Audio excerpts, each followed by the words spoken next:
नासिक के religious site को cover करने के बाद अब हम चलते हैं इसी शहर के एक हिस्टोरिकल साइट को कवर करने। क्या आपको पता है नासिक शहर पास्ट में बौद्ध रिलीजन का एक इम्पोर्टेंट प्लेस हुआ करता था। Hello guys, welcome back to my channel. स्वागत है आपका मेरे एक नए व्लॉग में। तो आज हम आए हैं महाराष्ट्र के एक हिस्टोरिकल प्लेस पांडवलेनी में। केव्स को यहाँ लेनी बोला जाता है। ये जगह अपने एंशियंट केव्स के लिए काफी फेमस है।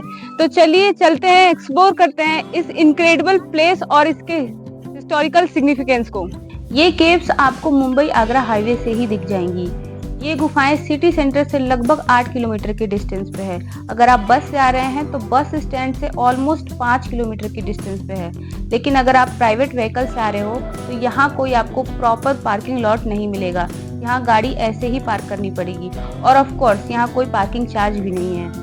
एक इम्पॉर्टेंट चीज मैं आपको यहाँ बता दूं कि आप अपना वाटर बॉटल अपने साथ लेके जाएं। आप चाहे तो कुछ स्नैक्स भी लेके जा सकते हैं। ये इसलिए क्योंकि ऊपर आपको कुछ भी नहीं मिलेगा। गुफा तक जाने के लिए लगभग 250 सीढ़ियां बनाई गई हैं। ये सीढ़ियां काफी चौड़ी हैं तथा आप इन पर आराम से चढ़ाई कर सकते हैं। आप चाहें तो बच्चों या एल्डर पर्सन को भी अपने साथ लेके आ सकते हैं। इन गुफाओं की टाइमिंग की बात करें तो सुबह 7 बजे से शाम के 6 बजे तक केव्स विजिटर्स के लिए ओपन रहती हैं। रास्ते में चलते हुए अगर एनवायरनमेंट की बात करें तो इस जगह के आसपास का वातावरण बहुत प्लेजेंट है। अगर आप अकेले विजिट कर रहे हैं इस प्लेस को तो ऑफ कोर्स यहाँ पे मच्छर आपका साथ देने के लिए जरूर होंगे। जैसा कि मैंने बताया कि पांडवलेनी को पांडव केव्स भी कहा जाता है। यह केव्स फर्स्ट BC सेंचुरी से 3rd CE सेंचुरी में बनाई गई थी। यहाँ पे आपको बुद्धा केव्स, चैत्यास केव्स भी देखने को मिलेंगे। मेनली ये केव्स बुद्धों के लिए वर्शिप और मेडिटेशन के लिए बनाई गई थी। इस केव्स तक पहुँचने के लिए आपको थोड़ी सी ट्रेकिंग करनी पड़ेगी। ऑलमोस्ट 500 स्टेयर्स चढ़नी पड़ती हैं। केव्स के एंट्री पर ही आपको टिकट लेना होगा, जिसमें इंडियंस के लिए पर हेड 25 रुपीज चार्ज होता है। आर्कियोलॉजिस्ट की माने तो पांडव गुफाएं लगभग 2000 साल पहले बनी थी। पांडव से कहीं आप महाभारत काल की गुफाएं तो नहीं सोच रहे हैं ना। त्रिरश्मि पर्वत पर स्थित इन गुफाओं का संबंध महाभारत काल से नहीं बल्कि बौद्ध धर्म से रहा है।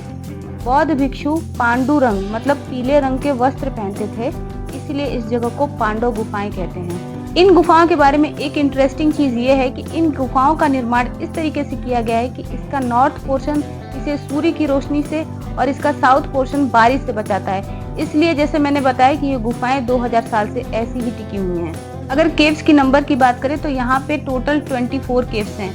24 केव्स 2 पार्ट्स में डिवाइड हैं। पहला जिन्हें विहार केव्स कहा जाता है और दूसरा जिन्हें चैत्य केव्स कहा जाता है। विहार केव्स हॉल नुमा आकृति में बनाई गई हैं, जहाँ पे बौद्ध भिक्षु आके स्टे करते थे, और चैत्य गुफाएं जिसमें स्तूप देखने को मिलते हैं और मेनली ये पूजा के लिए बनाए गए थे। जैसा कि मैंने बताया कि इन सभी गुफाओं में कुछ गुफाएं विहार के लिए यूज होती थी। विहार मतलब कि वहाँ बौद्ध भिक्षु आके स्टे कर सकते थे।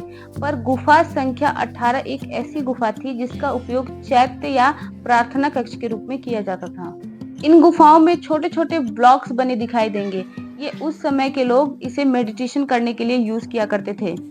गुफाओं के आगे छोटे छोटे कुएं बने हैं जिसका उपयोग पानी स्टोर करने के लिए किया जाता था। ये आज भी देखने को मिलते हैं। इससे गुफाएं ठंडी भी रहा करती थी। मैं यहाँ बता दूं कि पांडवलेनी का मुख्य आकर्षण बिंदु वहाँ की गुफाओं की दीवारों पर बारीकी से उकेरी गई बुद्ध और बोधिसत्वों की मूर्तियां हैं, जो कि बेहद खूबसूरत लगती हैं। गुफाओं में बनाई गई स्कल्पचर्स और इंस्क्रिप्शन उस समय की कलाकृति को बताती है। कुछ इंस्क्रिप्शंस में उन लोगों के नाम या उनके पोस्ट भी लिखे गए हैं जिन्होंने गुफाओं के निर्माण के लिए धन दिए होंगे।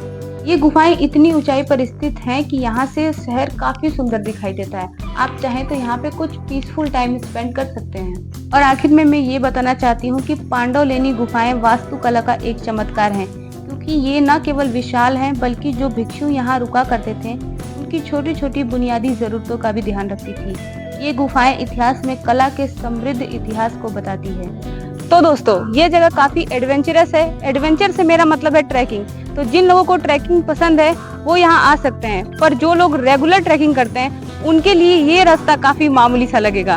दोस्तों, ये था हमारा आज का पांडवलेनी का ब्लॉग। आई होप आपको ये वीडियो बहुत अच्छा लगा, इंफॉर्मेटिव लगा हो। तो लाइक, शेयर एंड सब्सक्राइब। फिर मिलते हैं एक नए सफर पे, एक नए ब्लॉग के लिए। तब तक के लिए बहुत खुश रहिए, मस्त रहिए और अपना बहुत ख्याल रखिए। बाय।